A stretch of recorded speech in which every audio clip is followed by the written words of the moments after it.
Hola, ¿qué tal? Bienvenidas, bienvenidos a Puntos de Vista, el programa de la tarde en vivo y en directo de TVU, canal de la Universidad de Concepción, con otro tema interesante para debatir, para conversar, para analizar.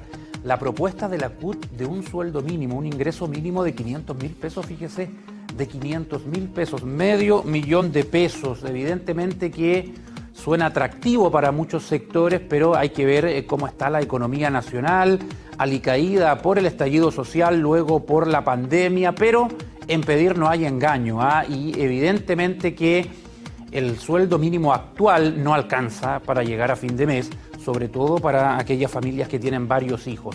Bueno, vamos a hablar de esta propuesta de la CUT justamente con una dirigente de la CUT provincial, Olimpia Riveros, quien nos acompaña en nuestro programa. Olimpia, ¿cómo le va? Buenas tardes. Olimpia, ¿está por ahí? Olimpia Riveros es dirigente de la CUT provincial. Hace un tiempo también era dirigente del Colegio de Profesores, una persona muy conocida aquí en la zona. Ahí yo la escucho. Bueno, Olimpia Riveros, ¿cómo le va? Aquí estamos, buenas tardes, muchas gracias por la invitación. Muy bien, y saludamos también a nuestro segundo invitado, Ariel Llévenes, economista, docente universitario, integrante de Cor Biobío. ¿Cómo le va, Ariel? Hola Francisco, ¿cómo está usted? Un saludo cariñoso también para la señora Olimpia y para todos quienes nos están viendo. Muy bien, comencemos de inmediato con la conversación. Olimpia Riveros, esta propuesta, ¿cómo surge? ¿Cómo se llega a proponer estos 500.000 pesos de ingreso mínimo? Inmerso esto en el debate ya instalado acerca del reajuste que tiene que darse en nuestro país. Bueno, efectivamente, este lunes ya se inició la conversación entre la Central Unitaria de Trabajadores a nivel nacional con las autoridades, en particular con Hacienda. No hay una segunda fecha, fue una primera reunión de instalación de nuestras demandas. Debo decir antes que nada que felizmente para nosotros no participó el nuevo ministro del Trabajo, a quien nosotros consideramos que no es un interlocutor válido por toda su historia política, económica, antitrabajadores y antisindicalista. Entonces esperamos que en lo sucesivo él no esté... Patricio Melero, ¿cierto? Se refiere a él. Señor Melero, exactamente. De triste memoria para los trabajadores. Siempre ha votado contra las propuestas que benefician a los trabajadores, además en sus 30 años de congresal. Bueno, Hacienda en su momento envió al Congreso una propuesta de salario mínimo con 0 pesos de incremento. Así fue la noticia hace bastante tiempo ya. Y la verdad es que nuestros cálculos dicen que lo mínimo de lo mínimo para poder subsistir una familia con 4 componentes es una renta de 500.000 pesos, que sería el salario mínimo insuficiente de todas maneras, pero el salto que hay que dar entre los 326.500, que son brutos los que están actualmente, necesitamos un salto a los 500.000. Y además estamos pidiendo una renta básica universal y congelar los precios de los bienes esenciales, porque para nadie es un misterio que ha habido un alza de los consumos básicos de agua, de luz, de gas, y eso son fundamentales para tener una calidad de vida mínima, sobre todo ahora que ya empieza el invierno, la gente está pensando que tiene que comprar parafina, que comprar gas, y definitivamente no alcanza. Nosotros tenemos una cantidad de gente cesante, complicado, estamos pidiendo este salario mínimo para los trabajadores formales, contratados, sindicalizados, pero también para los no sindicalizados, pero también aspiramos a una renta de ese orden para los muchos cientos o miles de trabajadores informales que existen en nuestro país. Ok, Olimpia, vamos a escuchar a Ariel también qué opina de esta propuesta de 500.000 pesos como ingreso mínimo.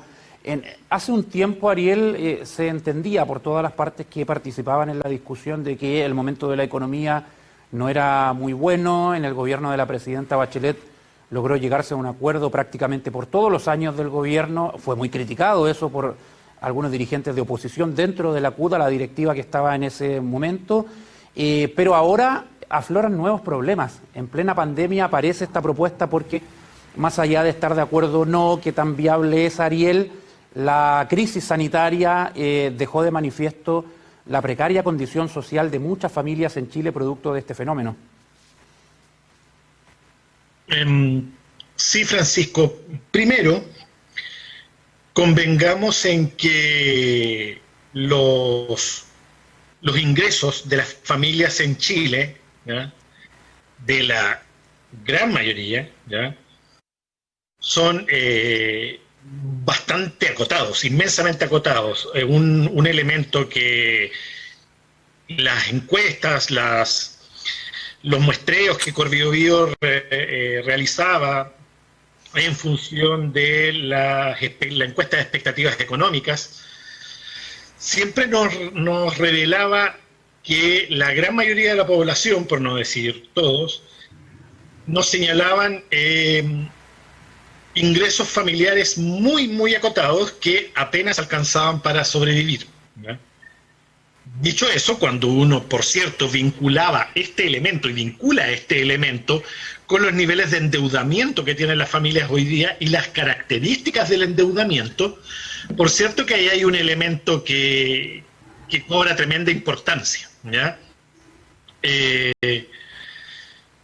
Sobre todo atendiendo a las características que yo decía del endeudamiento, porque acá no estamos hablando también de un endeudamiento familiar que obedece a viajes, a turismo, a artículos suntuarios, sino que usualmente responde a problemas de salud, a educación, ¿ya? Las familias entran en un problema de salud y rápidamente entran en un ciclo de endeudamiento bastante fuerte, e incluso también endeudamiento por alimentación, ¿ya? Por lo tanto, ahí ya hay un elemento que hay que tener en cuenta, ¿ya?, que es relevante. Dicho eso, también hay que reconocer que los incrementos muy fuertes de salario, ¿ya?, esto visto desde la teoría económica y también observando algunas experiencias, ¿ya?, lo que suele producir son fuertes desequilibrios en los mercados laborales, ¿ya? Yo soy más bien de la impresión de que hay que avanzar hacia formas y diseños de política que nos permitan ir recogiendo la diversidad de situaciones que se producen en los mercados, ¿ya? Hay segmentos laborales donde estos 500.000 pesos, ¿ya?, por cierto que se pueden pagar e incluso se pagan largamente dentro de los salarios promedio que pueden haber en algunos segmentos bien específicos de población. No obstante que sabemos que hay una gran mayoría que está todavía en el salario mínimo, ¿ya? Y hay otros que no. Y otros que no, ¿ya? Correcto. Y entonces, dentro de esa diversidad es donde yo tengo la impresión que hay que ir afinando y ajustando las políticas y también llegar a acuerdos de orden de más largo plazo con incrementos más importantes, ¿ya?, en los ingresos, pero que se vayan haciendo paulatinamente, de tal suerte Ariel, sí, que los mercados puedan irse ajustando. A ver, es que ahí hablamos de una voluntad de varios sectores por ir pensando a mediano y largo plazo, de los empleadores, del gobierno, ¿por qué no?, con sus políticas públicas, en fin. Pero ustedes se pegan el salto, Olimpia Riveros, con esta propuesta de 500.000 pesos, que evidentemente tiene argumentos muy sólidos, pero en otras ocasiones se pedía un incremento menor. ¿Qué los lleva a decir no? Acá son 500.000 pesos, más allá del costo de la vida, pero me imagino que también es como respuesta a que esa voluntad que decía Ariel no se ha dado. Bueno, Ariel decía una tremenda verdad, ¿no? Esta situación nueva que tenemos, que se llama crisis sanitaria, pandemia, es también una crisis económica, es una crisis social, es una crisis política. Estamos frente a un fenómeno inédito en el país, gravísimo, que ha afectado a la inmensa mayoría de la población, fundamentalmente a los trabajadores. Hoy día queda más claro que nunca que el país no se mueve sin los trabajadores. Y sin embargo, han sido los trabajadores y trabajadoras los que se han visto obligados a mover la economía con sus propios recursos. Digo esto en relación al seguro de cesantía y en relación al retiro de los fondos previsionales, cuestiones que han permitido reactivar un poco, pero que es altamente insuficiente porque eso es una cosa efímera por ahora y necesitamos entonces una cosa más sólida a futuro y pensamos que los 500.000 pesos van a dar un poco de dignidad a este mundo laboral tan maltratado, tan mirado en menos, pero que resulta que son indispensables porque no hay posibilidades de mantención de ninguna economía en ninguna parte del mundo sin los trabajadores. Olimpia, pero entonces, en los últimos, disculpe, sí, disculpe, en los últimos años, y Ariel lo decía, Chile se destaca por los bajos ingresos. ¿Falta voluntad del empresariado entonces de tomar real magnitud de este tema, de ir avanzando, de no esperar un sueldo mínimo obligatorio sino que ellos también invertir más en el bienestar de sus trabajadores? ¿Usted cree que la clase empresarial, los empleadores, han estado al debe en Chile desde hace tiempo? Evidentemente. Pero hay un modelo, ¿cierto? Hay un modelo funcionando que ha favorecido claramente al mundo empresarial. Eso no lo puede desconocer nadie. Aquí ha habido desde una constitución hasta una legislación que es pro mercado y sabemos que en el mercado hay una asimetría, ¿cierto? El patrón, empleador, el señor empresario está con el poder en la mano y en cambio el trabajador tiene su fuerza de trabajo y nada más que eso. Y con los altos niveles de desempleo se ha producido entonces un castigo permanente al mundo del trabajo con los bajos salarios, con una brecha importante también en relación a las mujeres. Las mujeres están mucho más bajo todavía salarialmente que los varones en este país. Ok, Ariel, más allá de esa aspiración que decías tú muy bien, de pensar las cosas no en el momento, sino que un trabajo a largo plazo, pero en lo que respecta a esta propuesta de la CUT, de un ingreso mínimo de 500.000 pesos, de acuerdo a lo que hemos visto en la economía chilena, el momento actual de la economía, ¿tú crees que se sostiene un ingreso mínimo en esa cifra? La verdad, ¿O está difícil? De nuevo, a ver, hagamos ciertas distinciones. Yo creo que lo primero es que hay sectores, ¿ya?, en los cuales un incremento salarial de esa magnitud, por cierto que va a significar desequilibrios importantes, ¿ya? Y podrían ahí generarse focos de desempleo, como digo, en algunos sectores, ¿ya? Yo diría, y quisiera que yo agregar un matiz, porque si bien es cierto, hay temas de voluntad, pero también hay sectores productivos, sobre todo la más pequeña empresa, ¿ya?, a los cuales adolecen de niveles de productividad muy elevados, ya como para llegar a incrementos salariales tan grandes. ¿Ya? Entonces, ¿tú crees, Ariel, que el modelo está mal diseñado, que habría que cambiar la estrategia, que deberíamos tener un sueldo mínimo para ciertos sectores de la economía y no para todos?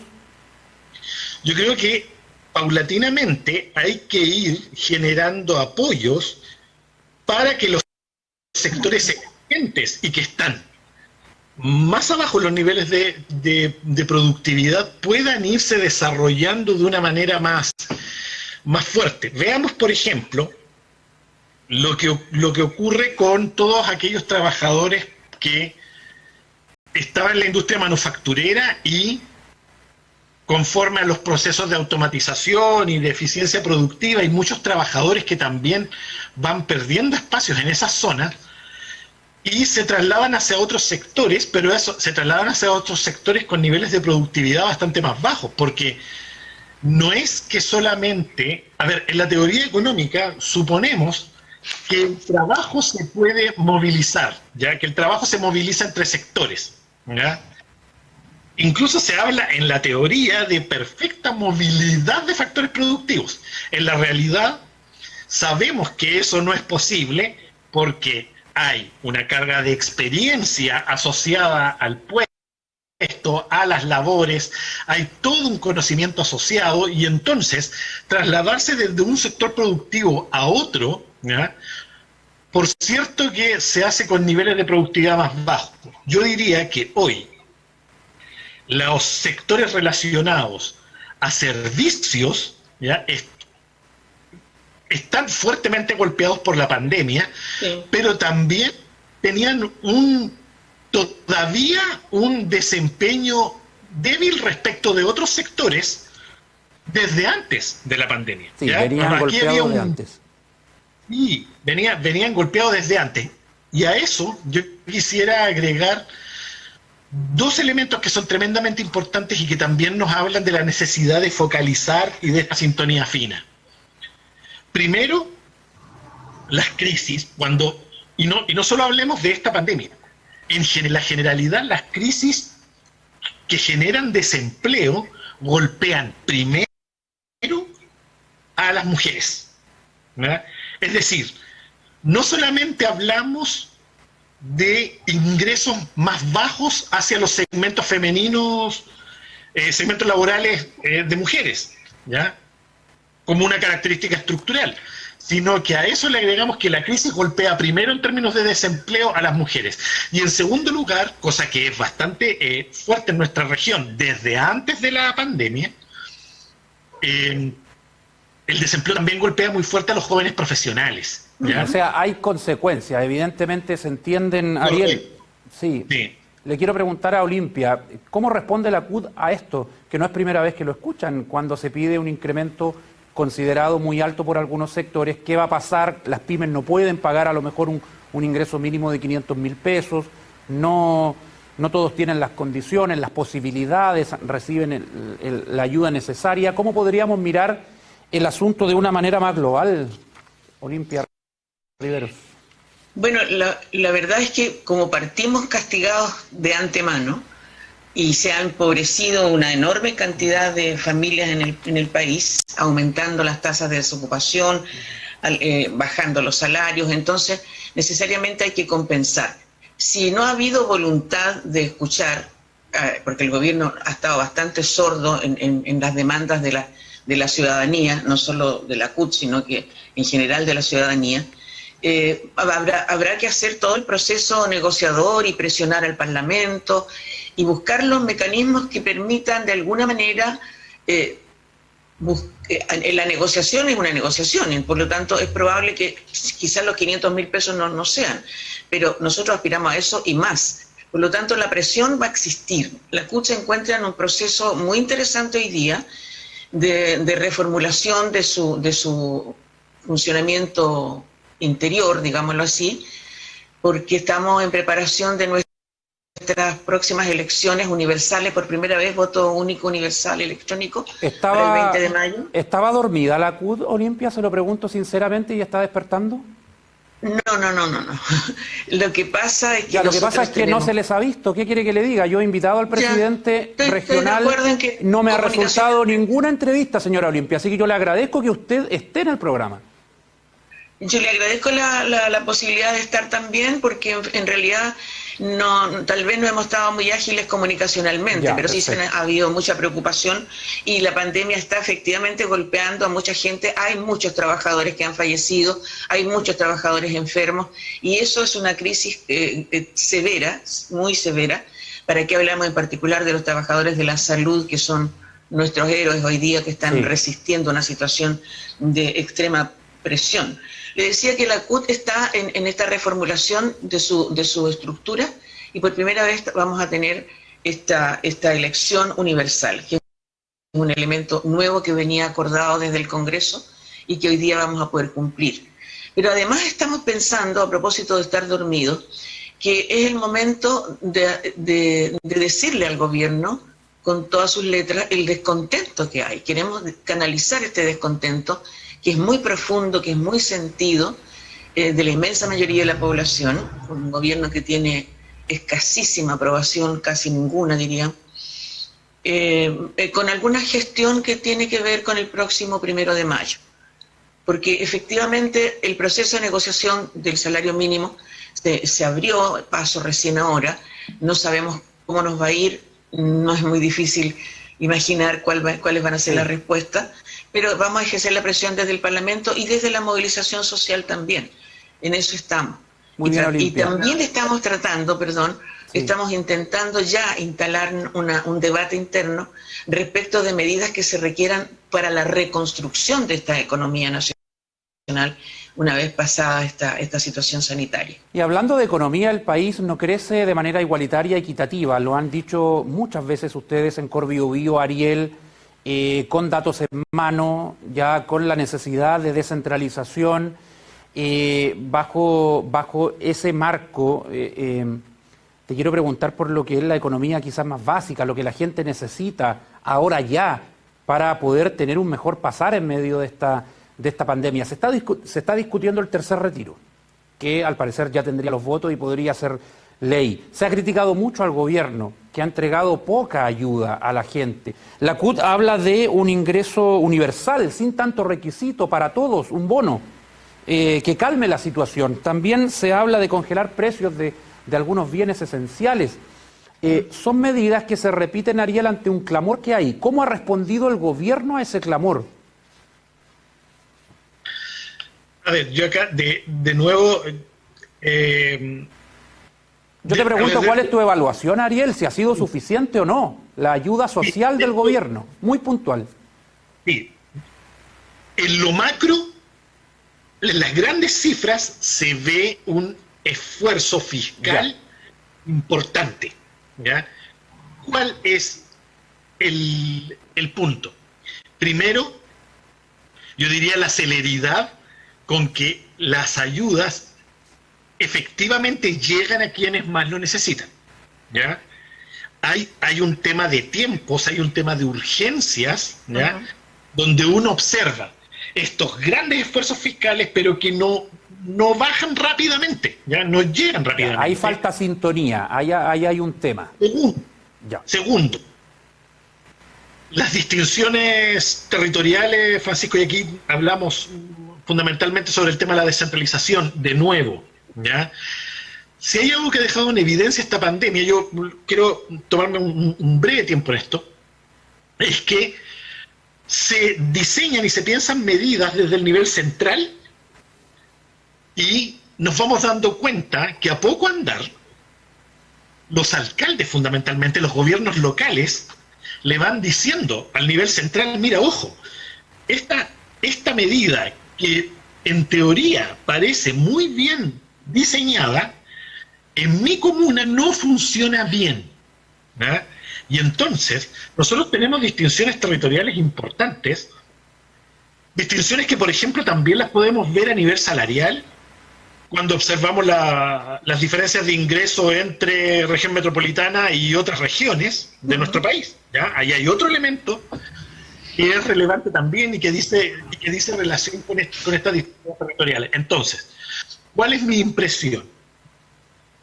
Que las ayudas del gobierno en el nivel macroeconómico, en las grandes cifras, son, por cierto, muy importantes. Se ve un esfuerzo ahí bastante grande en el plano fiscal.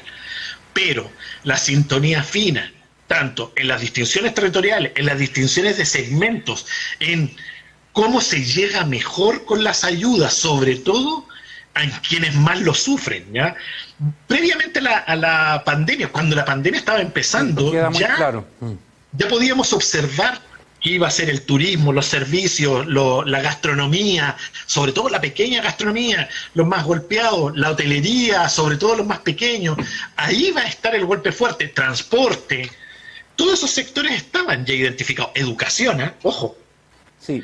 Se nos acaba el tiempo, Ariel, se entiende. Sí, pero yo comparto, me permite, yo comparto esto de la necesidad de tener una mirada regional, porque efectivamente todas estas políticas centralistas, si es que hay ese flujo de recursos, la verdad es que no lo vemos bien, no lo vemos distribuido, no lo vemos llegar, no solo con rapidez, y que mucha gente se queja que no ha recibido ayuda, que no ha recibido nada.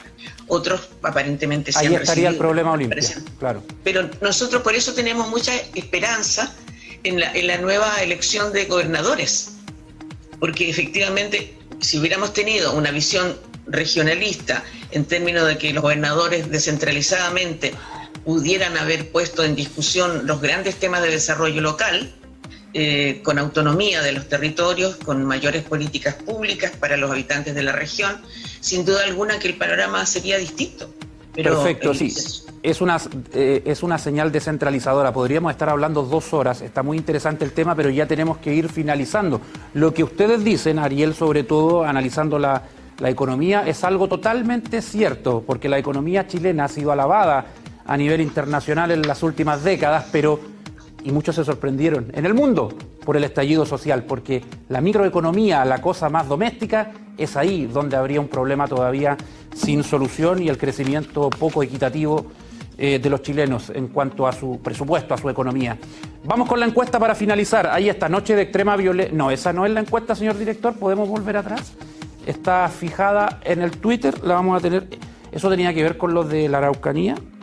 Así que le agradecemos que haya participado en esa encuesta. Pero esta es la de puntos de vista. Muy bien. Estamos en vivo y en directo. Ahí está. CUT propone sueldo mínimo de 500.000 pesos. ¿Qué te parece? Totalmente de acuerdo, dice un 56,7%. Debe ser un poco más, incluso, dice el 9,7%. Es demasiado el incremento, dice el 26,1%. No es prioritario, dice el 7,5%. Va liderando la primera alternativa en la encuesta, que la gente está totalmente de acuerdo, al menos un 56,7% dice eso, con la propuesta de la CUT de 500.000 pesos como ingreso mínimo. Gracias, Olimpia Riveros, por participar de Puntos de Vista. Gracias a ustedes por la invitación. Un gusto. Vamos a comunicarnos pronto seguramente para ver cómo resulta esta negociación. Don Ariel Llévenes, como siempre, le agradecemos la gentileza. Muchas gracias. Siempre un agrado estar junto a ustedes, Francisco. Un saludo. Muy bien, Ariel y Olimpia, los dejamos ya libres. Estamos terminando nuestro programa. Le agradecemos también a usted que está ahí viéndonos a diario en Puntos de Vista y también en las noticias en la mañana. Mañana los espero para una nueva edición de Noticias Matinal a las 11 horas. Que estén bien.